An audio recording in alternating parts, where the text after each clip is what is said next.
Hi అండి, అందరికి నమస్కారం. డ్రోన్ ఫ్లయింగ్లో ఏదైనా సమస్యలు ఉన్నప్పుడు మొట్టమొదటిగా మనం చేయాల్సింది యాక్సెలరోమీటర్ క్యాలిబ్రేషన్. యాక్సెలరోమీటర్ క్యాలిబ్రేషన్ని షార్ట్ ఫామ్లో ఐఎంయూ క్యాలిబ్రేషన్ అని కూడా పిలుస్తారు. అసలు ఐఎంయూ క్యాలిబ్రేషన్ అంటే ఏంటి, ఎప్పుడు చేయాలి, ఎలా చేయాలి? డ్రోన్ ఫ్లయింగ్లో ఉన్నప్పుడు సాధారణంగా వచ్చే సమస్యలు కొన్ని ఏంటంటే, డ్రోన్ స్టేబుల్గా వెళ్లకుండా పైకి కిందకి ఊగుతూ వెళ్తుంటుంది. కొన్నిసార్లు ఏంటంటే ఇటుపక్కకి అటుపక్కకి జరుగుతూ వెళ్తుంటుంది. ఇలాంటివి మీరు అబ్జర్వ్ చేసినప్పుడు మీరు అప్పుడు ఒకసారి ఐఎంయూ క్యాలిబ్రేషన్ ఖచ్చితంగా చేయాలి. Next, if in case me drone crash అయ్యింది, మీరు ఏదో చెట్టుకో పవర్ లైన్కో గుద్దారు, ప్రొపెల్లర్లు అన్నీ విరిగాయి, డ్రోన్ కింద పడింది, ప్రొపెల్లర్స్ అన్ని ఫిక్స్ చేసుకున్న తర్వాత మీరు చేయాల్సిన first step IMU calibration. IMU calibration చేయకుండా డ్రోన్ ఫ్లై చేయకూడదు. నెక్స్ట్, ఆల్రెడీ ఇంతకుముందు వీడియోలో కూడా చెప్పున్నామండి, ఇఫ్ ఇన్ కేస్ మీరు డ్రోన్ని టేక్ ఆఫ్ చేస్తున్న టైంలో డ్రోను లెవెల్గా పైకి లేకుండా వంకరగా పైకి లేస్తుందా, అది ముందు పక్క కావచ్చు, వెనక పక్క కావచ్చు, ఎటు పక్కన సరే వంకరగా పైకి లేస్తున్నప్పుడు మీరు అప్పుడు ఒకసారి ఐఎంయూ క్యాలిబ్రేషన్ అనేది చేయాలి. ఇప్పుడు ఐఎంయూ క్యాలిబ్రేషన్ ఎలా చేయాలో చెప్తాను, చాలా జాగ్రత్తగా వినండి. ఇప్పుడు నేను చెప్పబోయే స్టెప్స్ని యాజ్ టీజ్గా అలానే ఫాలో అవ్వండి.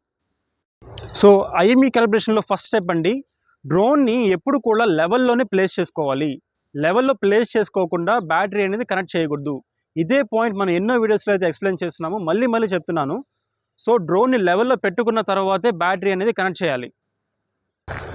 సో డ్రోన్ని లెవెల్లో ప్లేస్ చేసుకున్న తర్వాత బ్యాటరీ అయితే కనెక్ట్ చేయాలి. ఇప్పుడు నేను బ్యాటరీ కనెక్ట్ చేయబోతున్నాను.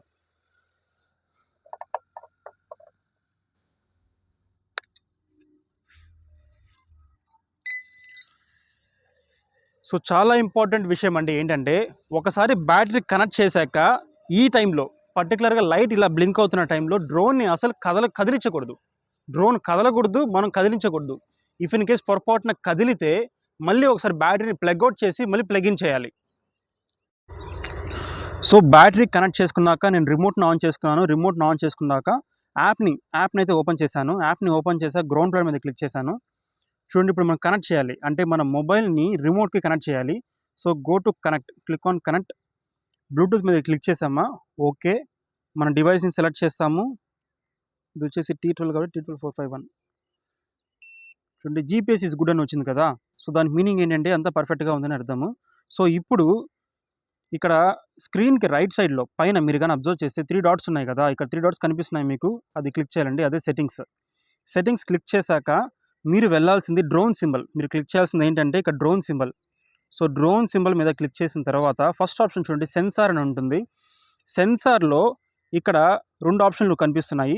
ఒకటి వచ్చేసి యాక్సెలరోమీటర్ క్యాలిబ్రేషన్ అండి, మీకు కనిపిస్తున్న స్క్రీన్ పైన బాగా అబ్జర్వ్ చేయండి.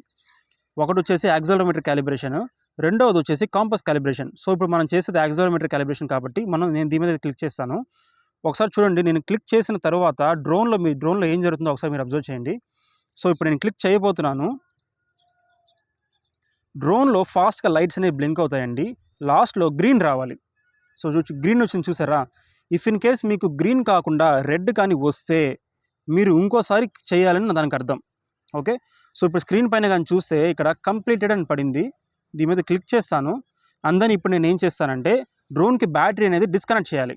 ఖచ్చితంగా బాగా గుర్తుపెట్టుకోండి, మీరు ఏ క్యాలిబ్రేషన్ చేసినా సరే లాస్ట్లో ఒకసారి డ్రోన్కి బ్యాటరీ అనేది మీరు డిస్కనెక్ట్ చేయాలి. మీరు అలా చేస్తేనే క్యాలిబ్రేషన్ ప్రాసెస్ అనేది సక్సెస్ఫుల్. ఓకే, ఇప్పుడు నేను బ్యాటరీ కనెక్ట్ చేస్తాను. బాగా గమనించండి. సో 2 ప్లగ్లో ఒక ప్లగ్ తీసినా చాలండి. ఓకే, సో ఇక్కడతో కాంపస్ క్యాలిబ్రేషన్ అనే ప్రాసెస్ అయితే కంప్లీట్ అయిందండి. సో చూసారు కదండి ఐఎంయూ క్యాలిబ్రేషన్ ఎలా చేయాలో. చాలా అంటే చాలా సింపుల్, ఎవరైనా సరే ఈజీగా చేయొచ్చు. కాకపోతే చేసేటప్పుడు కొన్ని జాగ్రత్తలు అయితే ఖచ్చితంగా తీసుకోవాలి. సో మీకు ఈ వీడియో నచ్చినట్లయితే ఇప్పుడే లైక్ చేయండి, షేర్ చేయండి, ముఖ్యంగా సబ్స్క్రైబ్ చేసుకోండి. మళ్ళీ నెక్స్ట్ వీడియోలో కలుసుకుందాం. Thank you.